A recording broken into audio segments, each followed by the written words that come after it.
A federal prison. Two men sit across a table in a visiting room inside Milan Federal Correctional Institution in Michigan. The older man leans forward. His voice is low.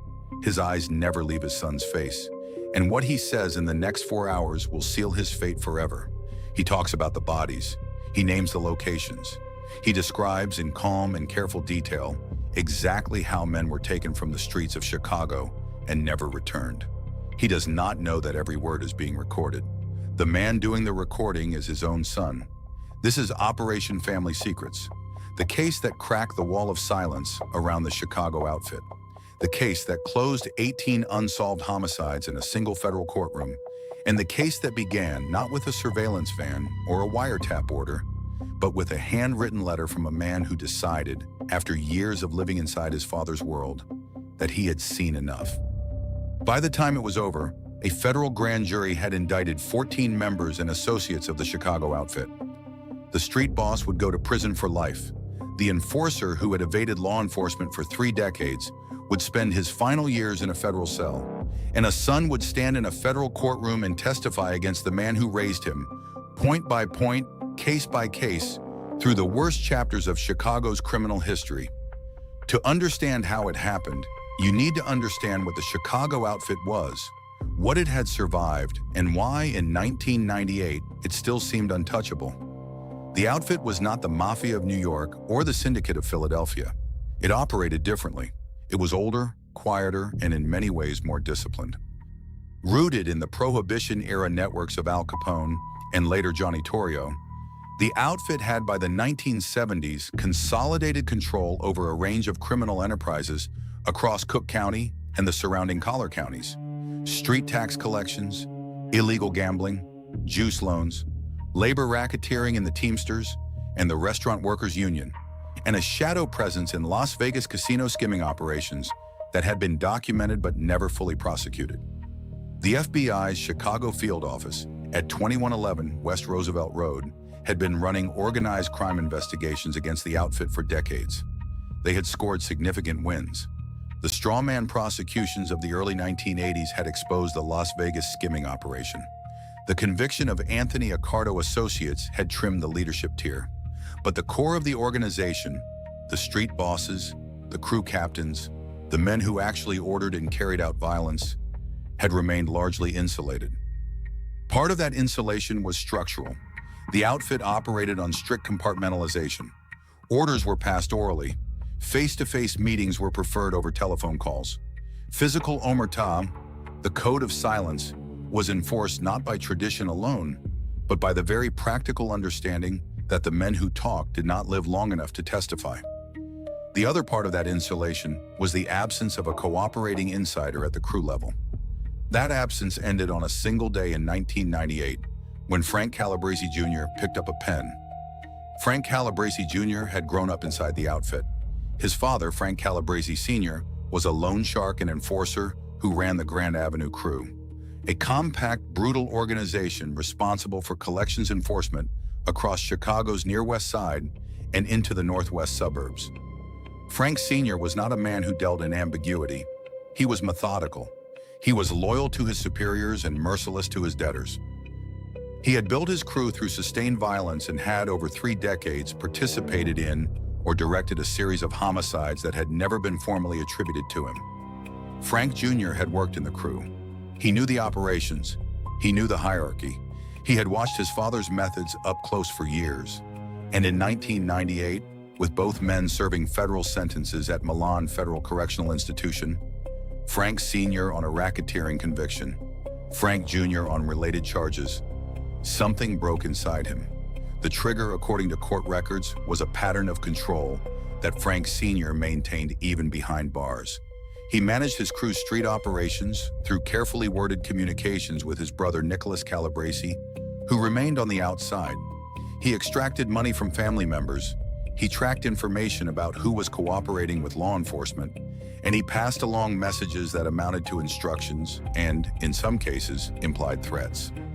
Frank Jr., watching this continue from inside a federal prison cell, reached a decision that very few people in his position had ever made. He contacted the FBI.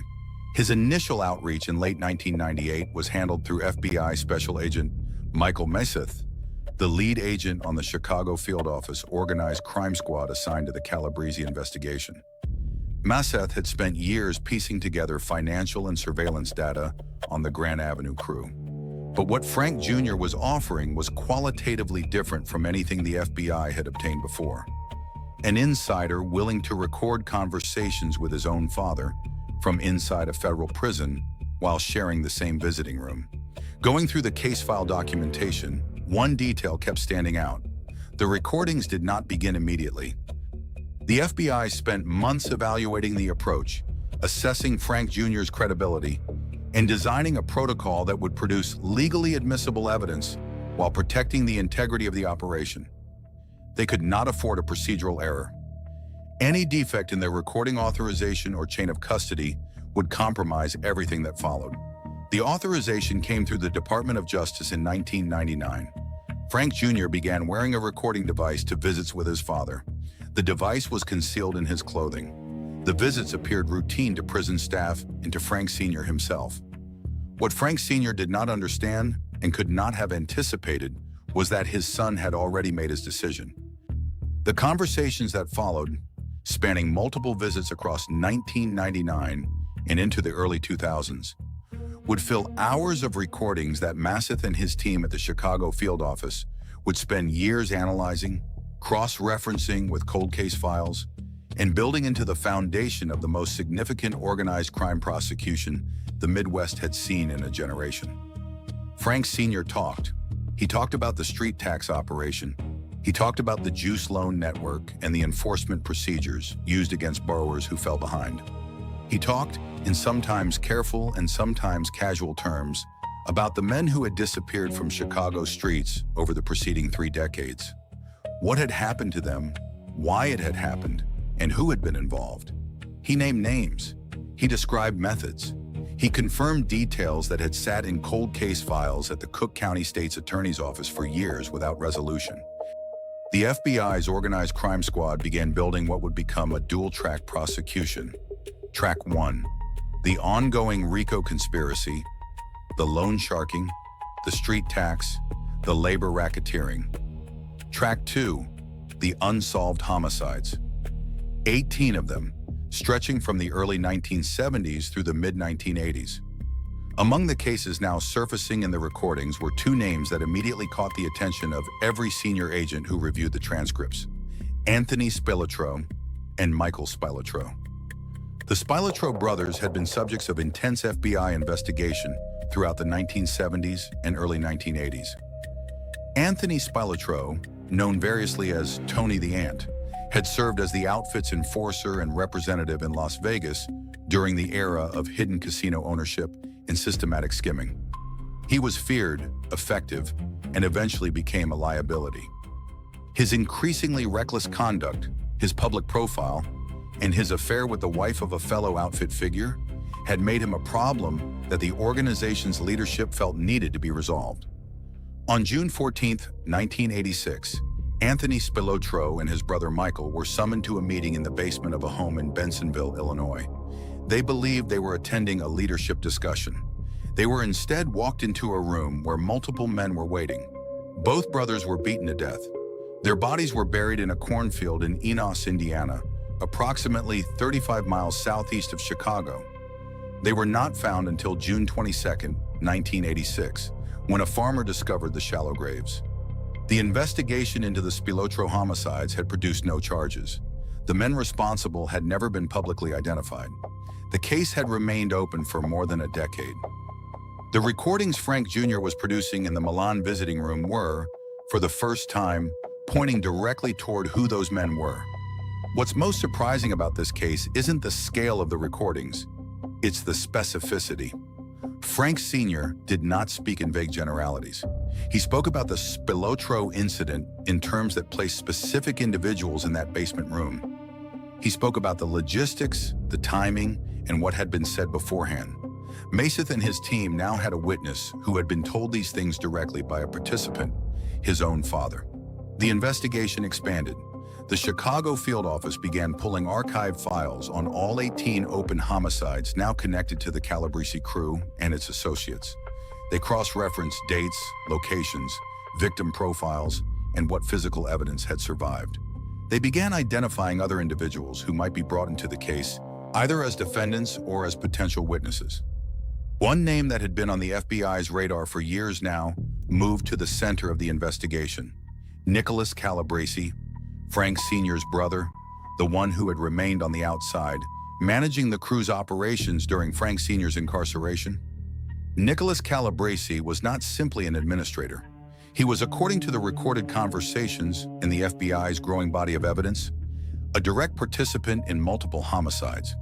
He had carried out contract work for the outfit over more than 2 decades. He was, in the FBI's assessment, one of the most significant unindicted organized crime figures in Chicago's recent history. Bringing Nicholas Calabrese into the prosecution as a defendant was one option, but Masseth and the organized crime squad saw a second possibility, one that would dramatically expand the scope of the case. What if Nicholas Calabrese could be turned? The approach to Nicholas Calabrese was made in 2002. The FBI laid out what they had: the recordings, the case file connections, the scope of what a federal prosecution would look like if he chose to fight it. They were specific about what the evidence showed. They gave him time to think. Nicholas Calabrese became a cooperating witness. His decision was, in many respects, more significant than even Frank Jr.'s. Nicholas Calabrese had been inside the outfit's inner circle for decades.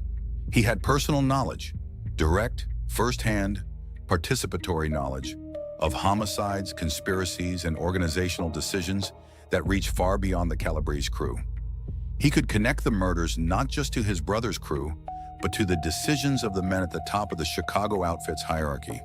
He provided over 1,000 pages of debriefing material to the Chicago field office. He named names, described events, placed individuals at scenes, and confirmed details that had existed only as fragments in law enforcement files for 30 years. The case now had 2 insider cooperators, a son and a brother, both willing to testify against Frank Sr. And through Nicholas Calabrese's debriefings, the scope of the prosecution had expanded to include figures well above the crew level. Here's the take that will probably get some pushback. The FBI's decision to approach Nicholas Calabrese for cooperation rather than simply prosecuting him was the right call, and not just tactically. Nicholas Calabrese had participated in multiple homicides. Under a strict reading of proportional justice, putting him in a federal cell for life and pursuing the case with less complete evidence might have felt more satisfying. But the alternative, giving him a cooperating plea deal in exchange for testimony that would convict the men who ordered those homicides, produced accountability at a level that otherwise would never have been reached. Sometimes the justice system has to make uncomfortable trades to reach the people most responsible. The targets now in the crosshairs of the case included James Marcello, known as Little Jimmy, who had risen to serve as street boss of the Chicago outfit following the deaths and imprisonments of the leadership tier above him. Marcello was careful, low profile, and had managed to keep a significant distance between himself and anything traceable. He conducted business through intermediaries. He avoided confrontational conversations. He had survived multiple federal investigations by giving investigators nothing to work with. He had not anticipated that one of those intermediaries would eventually sit in an FBI debriefing room and describe in precise detail his role in authorizing the Spilotro homicides and other organizational decisions.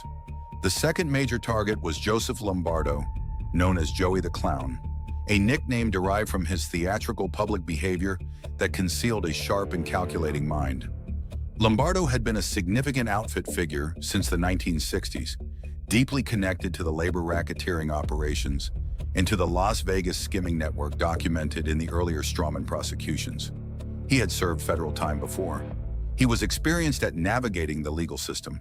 He had publicly distanced himself from organized crime connections for years. He had also been placed by Nicholas Calabrese's testimony in connection with multiple organizational decisions that had resulted in homicides. What do you think? Does a system that relies on cooperating witnesses and sentencing deals produce real justice? Or does it simply trade one set of problems for another? It's a question this case forces you to sit with. The case was now a multi-defendant RICO prosecution built on a decade of recordings, 2 cooperating witnesses, 18 homicide files, and years of organized crime surveillance data. The Chicago field office coordinated with the Department of Justice's Organized Crime and Gangs section to structure the indictment. Every charge was examined for evidentiary support.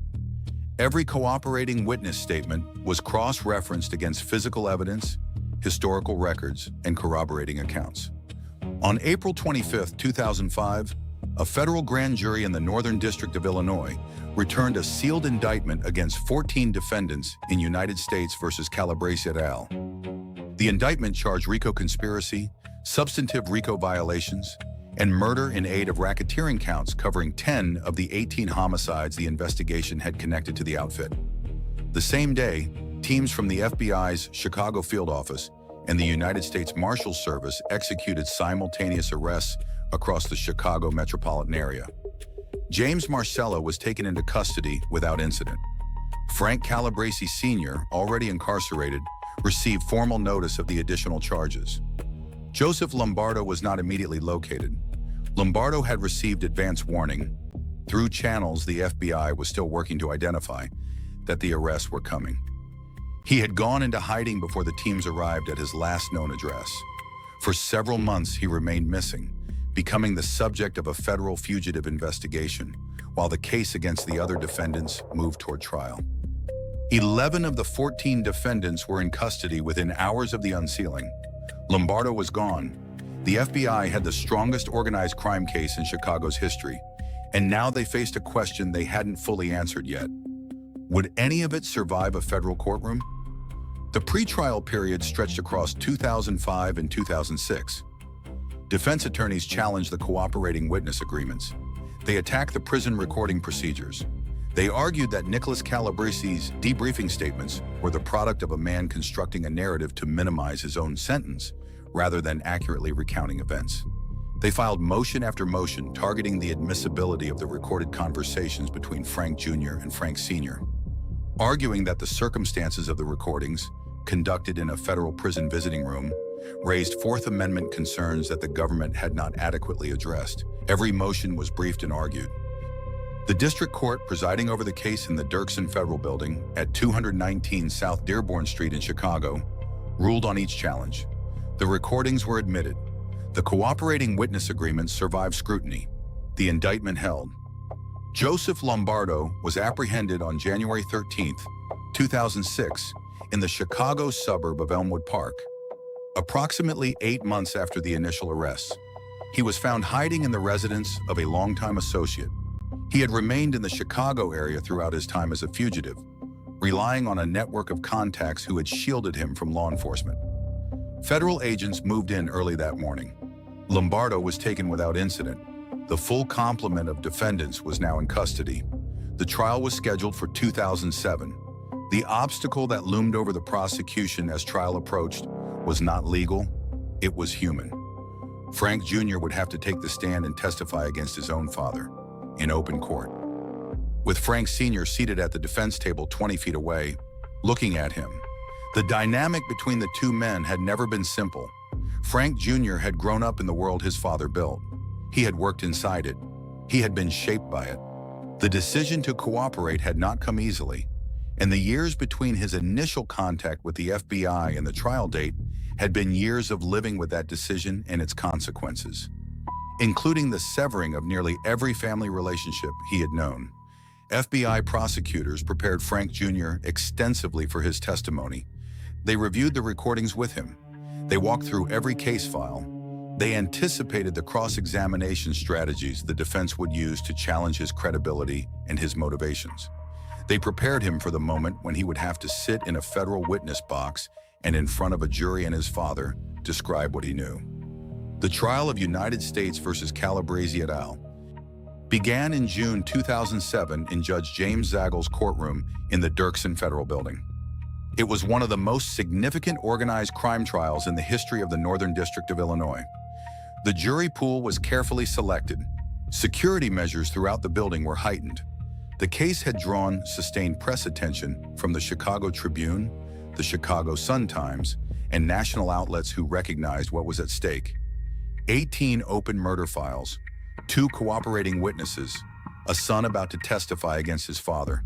The jury was seated, and nobody in that courtroom, not the prosecutors, not the defense attorneys, not the agents who had spent a decade building the case, knew whether a Chicago jury would be willing to convict on homicides that had occurred 30 years earlier, based primarily on the testimony of men who had themselves been inside the outfit. Nicholas Calabrese took the stand first among the cooperating witnesses.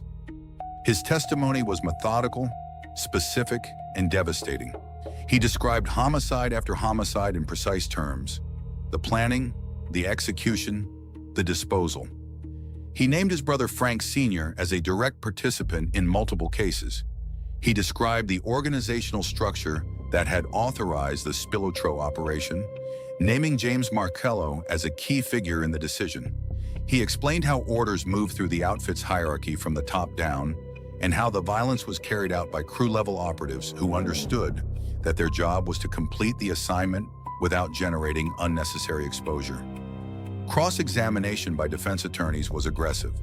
They attacked Nicholas Calabrese's credibility with forensic intensity, pointing to his own participation in the homicides he described, arguing that his entire testimony was constructed to secure a favorable plea agreement, and challenging every detail of his account. Calabrese maintained his testimony across days of cross-examination. He did not contradict himself on material points. He acknowledged his own role without minimization and kept his account consistent with what the physical evidence and the recording supported. There's a line in the trial transcripts that reads almost like fiction.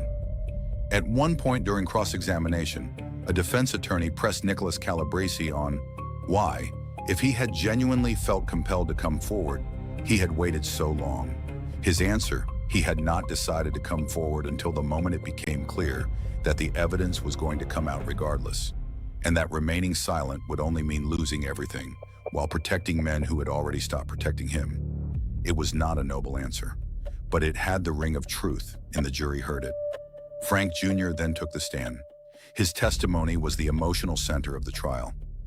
He described the prison recordings in detail, what his father had said, in which visit, in what context. He explained the circumstances that had led him to contact the FBI. He described the specific statements Frank Sr. had made about homicides, about the organizational structure, and about ongoing operations being managed from prison. Frank Sr.'s defense team had argued throughout pre-trial proceedings that Frank Jr. was a man motivated by resentment, financial disputes with his father, and a desire to reduce his own sentence, that his cooperation was not a matter of conscience, but of self-interest. On cross-examination, they pursued this theory. Frank Jr. acknowledged that he was receiving sentencing consideration for his cooperation. He did not claim that his decision had been made without any self-interest involved. What he said, and what the recordings confirmed, was that the substance of what he had recorded was accurate. The conversations had happened. Frank Sr. had said those things. The recordings did not lie. The defense teams had one final card to play. They called character witnesses, introduced evidence of the defendant's community ties, and argued that the government's entire case rested on the word of admitted participants in homicides who had made deals to save themselves. It was a coherent argument, but it could not explain away hours of Frank Sr.'s own voice on tape. FBI Special Agent Michael Masseth testified about the investigation's development, the decade-long timeline, the recording authorizations, the chain of custody for all evidence, and the cross-referencing that had connected the cooperating witness accounts to the physical evidence in the cold case files. His testimony established the investigative foundation that supported everything the cooperating witnesses had described.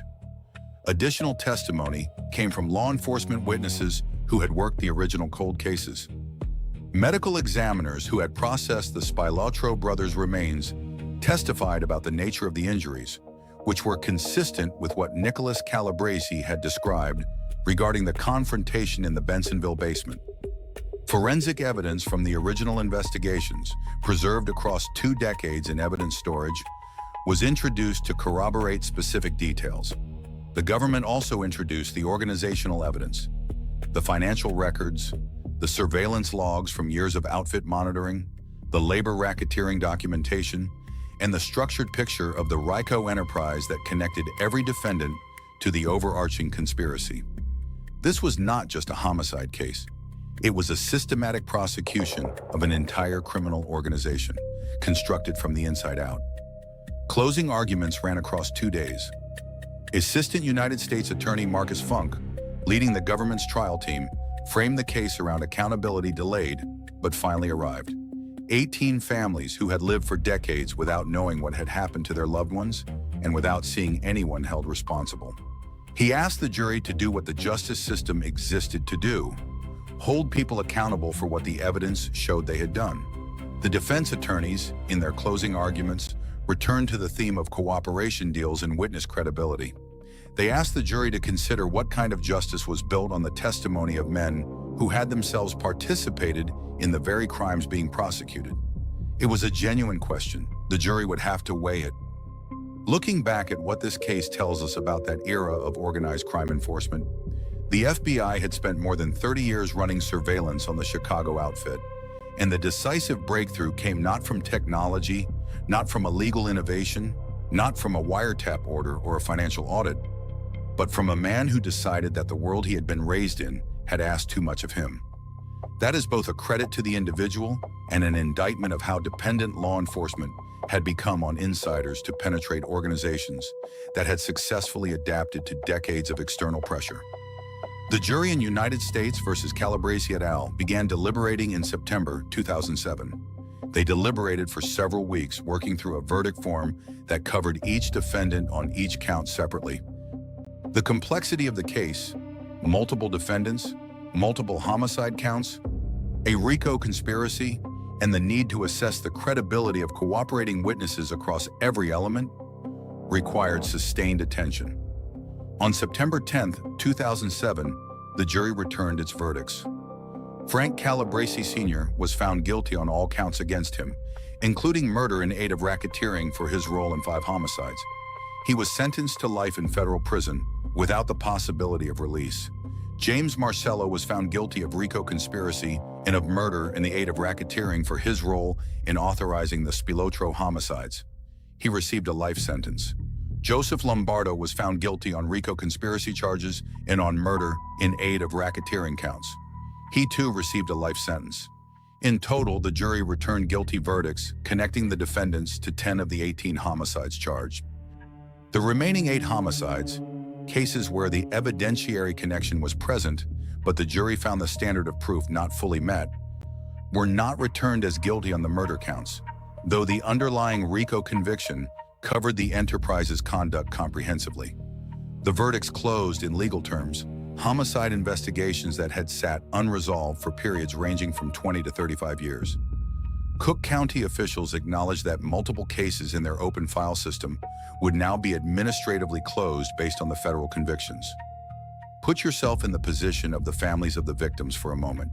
For some of them, the trial had been the first time they had heard in a public forum what had actually happened to their relatives. Not rumors, not speculation, testimony admitted into evidence, describing the specific circumstances of deaths that had remained officially unexplained for decades. Whatever the limitations of the justice that the verdicts represented, the fact that sentences came 30 years after the acts, that the men who carried them out had lived free for most of that time, the families had, at minimum, the record, the court file, the official determination of what had happened and who was responsible. Nicholas Calabresi received a sentence of 12 years for his cooperation, having already served significant time since his initial arrest.